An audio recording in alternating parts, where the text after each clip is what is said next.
Böyle. Allah beni biraz. Çağırırsın. Beçen seride anki rahatsızı? Beçen seride anki ardı? No, 17. 17. 18, 17. Evet, Allah Teala yani ana bırakmasın teyze.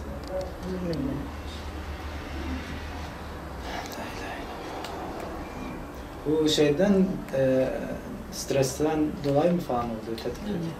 Kimse Doktorlar falan hiçbir şey. bir şey demiyor. İnşallah Allah Teala ecrini kat kat verir. Allah Teala da diyor men yuridullah bi hayrin yusib minhu diyor. Kim Allah Teala kimin hayrını istese musibet başına getiriyor. İnşallah. Demek Allah Teala sizi o kadar seviyor. Ara duramıyor.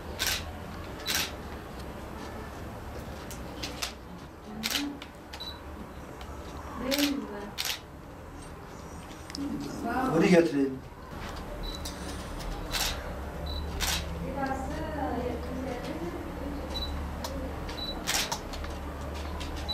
Tamam. Bereliz o cezaeviydi. Ha. Biz Tokat'a gidiyorduk. Bereliz o cezaeviydi. Erzurum'daydı. Ha. Tokat'ta değildim yoksa böyle sanki siz ilk gelenler değil mi? Tokat'a geldi. Sonradan bizimkiler geldi yani. Erzurum'daydı zaten 2-3 ayda bir ancak gidebiliyorum oraya. Mümkünse buralara bir yere git. Dedim var ya çatlak. Dedi hele ver ona. Ona da verdim. O konuştu. Ben kız evdeydim. Ona da konuştum. Tam yarım saat konuştum. Neyse yani durum neyse ben direkt hepsini doğru söylemişim yani. Hürmet ediyoruz size. Kapınızı bize açtınız. Allah razı olsun. Allah razı olsun. Allah yardımcınız olsun. Allah Allah sabırlar razı olsun. versin. Biz 28 Şubat ve FETÖ inisiyatifi adına sizi ziyaret ediyoruz. Tabii Yusufilerden abiler de bizlerle birlikteler. Mağduriyetlerinizi bir kez daha gündeme getirmek istiyoruz aslında. Biz 25 yıldır siz de bu sıkıntıları 25 yıldır yaşıyorsunuz. içeride de daha ondan mağduriyet olmaz. Doğrudur, kesinlikle. Yani Bizde bu yine MHP'nin gündeme getirdiği bir af ceza indirimi meselesi var. Bununla birlikte biz de bu unutulan özellikle vurguluyoruz. Yani unutulan bu İslami hassasiyetlerinden dolayı FETÖ'nün özellikle 28 Şubat'ta mağdur ettiği, FETÖ'nün yargısının mağdur ettiği insanları biz gündeme getirmek istiyoruz tekrar. Siz de 25 yıldır bu sıkıntıları, bu yani eziyeti çekiyorsunuz. Oğlunuzla birlikte neler yaşıyorsunuz, beklentileriniz nedir? Söylemek istediklerinizi biz dinlemek istiyoruz. 25 yılın beklentisi olur mu? Daha yediğimiz beklenti olmuş yani mağduriyet. Annesi bu 25 yıldır zaten ondan dolayı şu anda yataklıktır yani. Evet. 25 yıldır o Düsten Bey bu tam 18 yıldır yataklıktır annesi. Yatağa mahkumdur. Hep onun yüzünden oldu zaten. O kardan, o şeyden.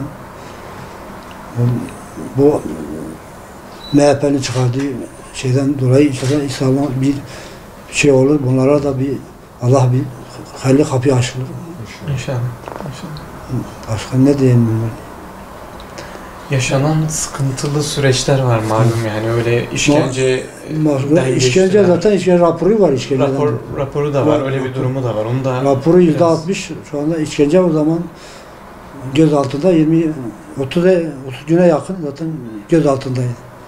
27 gündü öyle o şekilde. Şu an cezaevindeki durumu nasıldır?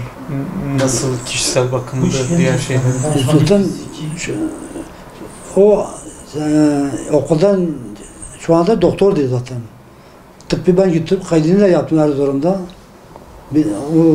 Bu olay oldu, yakalandı. Daha o gitti yani o mağduriyet. Bu işkence sonunda bir fiziki bir Fiziki var mı? Böyle bir ondan. Evet. Sakattır kol. Kol Şu anda sakattır yani kullanamıyor. bu doktor raporu. Doktor raporuyla şu anda sağ kolunu kullanamıyor yani elini kullanamıyor. Bundan mağduriyet. Ne istiyorsunuz? Ne istiyoruz?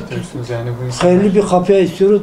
Bunlara bir af yahut bir şey çok beklentimde odur başka ne? İnşallah. Allah'ın izniyle. Biz de bu amaçla buradayız inşallah. Allah razı olsun. Sesinize ses olmak istiyoruz. İnşallah. Gerçekten bu mağduriyetlerin giderilmesi için İnşallah bir adım da olsa atmak istiyoruz. İnşallah bir hayırlı kapı açılır da bunlara da bir hepsi Ege'nin evlerine, şeylerine döner yani. İnşallah. Beklediğimiz İnşallah. odur. Başka Temennimiz ne odur. diyelim?